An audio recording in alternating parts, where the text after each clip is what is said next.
een zeer tevreden boer. Nee, dat is hartstikke best in gang. Dit hier alleen in juni weer heel droeg.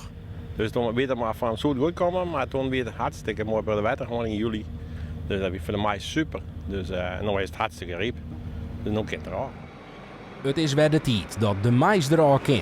En dat betekent dat de loonbedrijven weer drukke weekend voor de boeg hebben. Binnen de loonbedrijven vernemen ze een groot personeelstekort. Waardoor ze met een leadsteam de risping dwaamatten.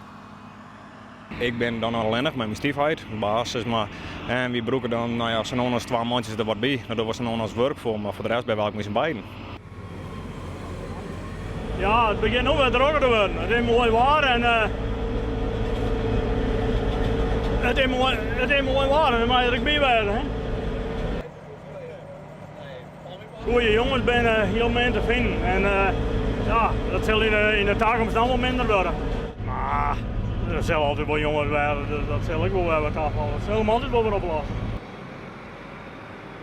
Net steende het personeelstekort, wat in haast elke sector speelt, is de opbrengst van het maïs dit hier in alle gevallen tegen goed. Ik kom genau en de kalven ben gewoon super.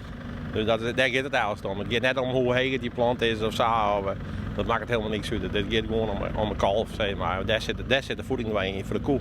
Die koe moet als de zetmol hebben. Dat zit net in gas. Dus daarom verbouwen we alleen maïs. Maïstiert is wel los. Vindt het eigenlijk misschien ook wel de mooiste tiert? In het algemeen wel, ja.